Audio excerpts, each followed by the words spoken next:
Ever feel stuck because you're doubting yourself? I've been there too, but I discovered some strategies that made all the difference. So in this video, I'm going to show you 5 simple and surprising methods to overcome self-doubt at any stage in life. The first thing, you must give yourself permission, followed by giving yourself grace. Because here's the ugly truth. We've all been brainwashed to treat failure like it's a medieval death sentence. If you mess up, cue the shame, guilt, regret, those emotional gremlins that live at the bottom of the map of consciousness. If you don't know what that is, picture a scoreboard of feelings, and shame is losing hard. And the worst part, we're so terrified of feeling these emotions, we talk ourselves out of even trying. Trust me, I'm not immune. I still get those late night doubts. Am I good enough for YouTube? What do I have to offer? Why don't you just stick to your day job? It's like an internal roast battle, and my ego rarely wins. But here's my move, I answer back. Am I good enough? Not my call. What do I have to offer? Well, I've been through a blender and I'm still standing. Why not stick to my day job? Sir, you can multitask.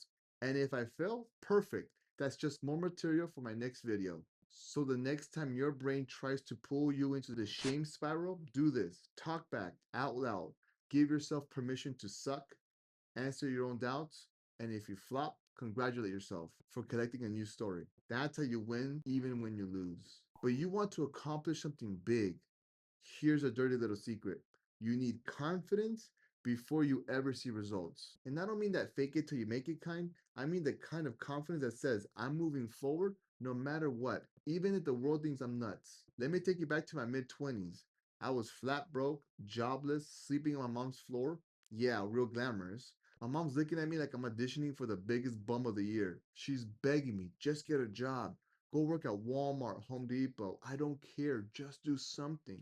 And what do I say? Nah, I'm gonna go work at a bank. She looks at me like I've just told her I was moving to Mars. She says to me, a bank? You've never even balanced your own checkbook. But here's the secret. I didn't have a clue how I was going to do it. I just knew I would. So I marched into 13 banks, got 12 rejections. That's a dozen people basically saying, no thanks, pal. But I only needed one yes. And that one yes, it launched my whole career in mortgage loans. Confidence before proof. That's the game. Here's what you do. Next time you're staring down a big decision, don't wait for permission. Don't wait for proof. Step into the version of yourself only you can see, even if everyone else thinks you're delusional. Because if you don't believe it first, no one else ever will. So, what is your bank job? What's the thing you see for yourself before there's any evidence? Go after it confidently. The world will catch up. Here's a quick story. I coached wrestling for nearly a decade, and one wrestler stands out in my memory. Not because he was a star, but because he was the least athletic kid I had ever coached. And I mean the least. In his first year, this kid loses every single match. Not just to the big guys, he's getting pinned by the girls. If there was a trophy for most creative ways to lose, this kid's name would be engraved in gold. But I told him, stick with it. Your future self will thank you. Because quitting, that's a habit that's harder to shake than a frozen protein shake. Next season, he comes back, but there's something different. Before every match, he's muttering to himself, I am undeniable, like he's casting a spell. Fast forward, we're at a local tournament, and he clawed his way back into the medal round. The final match goes into overtime. Overtime. He looks at me, eyes wide, and I yell, do your move. You could almost see the gears turning in his head. And then, bam, he nails his signature move, wins, and struts off the mat like a rock star. He looks at me dead in my eyes and says, Coach, I am undeniable. Here's the punchline. The words you say to yourself, they matter. They're not just background noise. They're the script your brain follows. So what are you whispering to yourself before your big moments? I can't do this, or I am undeniable. Start to notice your self-talk. Catch yourself in the act, and then flip the script. Swap out that self-doubt for something bold.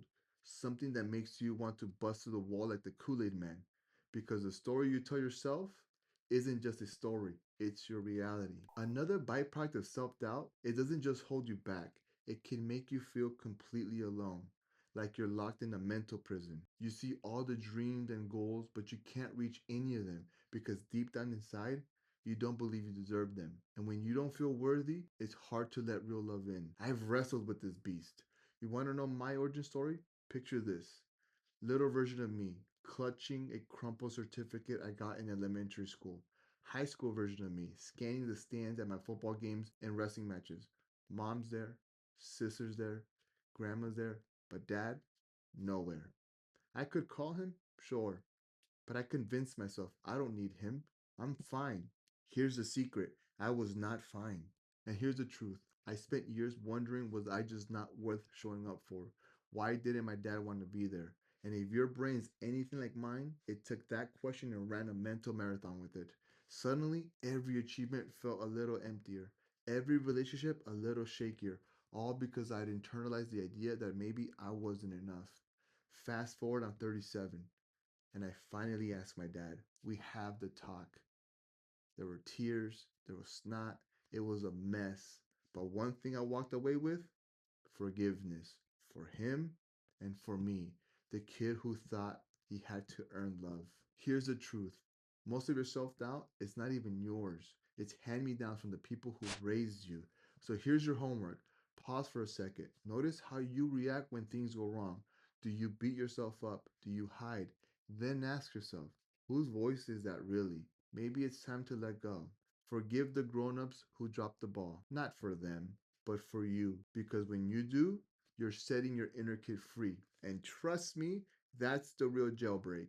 Because have you noticed how self doubt doesn't just whisper in your ear, it rents a megaphone and starts the parade? Suddenly, you're living for the day you can say, I told you so, to every doubter with an opinion and a couch. You binge watch YouTube videos, hoard online courses, collect degrees like they're old comic books, all to prove you're not the loser Uncle Charlie thinks you are. But guess what? You're stuck. You're paralyzed. You've got all the information and none of the action. You're standing at the starting line, waiting for someone to hand you permission to run. Let me get real. When I packed up and moved halfway across the country with no plan B, I knew the peanut gallery was betting against me. They would say, he'll be back. They always come back. But here's the twist, I didn't move for them. I moved for me. Even if I crashed and burned, at least I'd have a story. At least I had lived. The doubters, they're just spectators munching popcorn in the cheap seats. I'm in the arena taking hits, making moves. So the next time self doubt shows up dressed as proving them wrong, ask yourself, how does my life actually affect theirs? You want to know the truth? It doesn't. Their opinions, background noise. Your life, front and center. Here's your challenge. When you feel that itch to prove someone wrong, stop. Ask, am I living for their applause or my own adventure? Step into the arena. The stands are full of critics, but the arena is where the story happens. And then have you noticed that whenever you start to believe in yourself, those old habits sneak back in like a dodgy ex who won't take a hint? You're building your self worth, and then bam, suddenly you're back in the same old routines, wondering, why am I doing this again? Don't worry, you're not broken, you're just human. You can outsmart these patterns. In the next video, I'll show you exactly how to bulldoze those habits and build new ones that actually move you forward. Hit that next video and let's break the cycle together.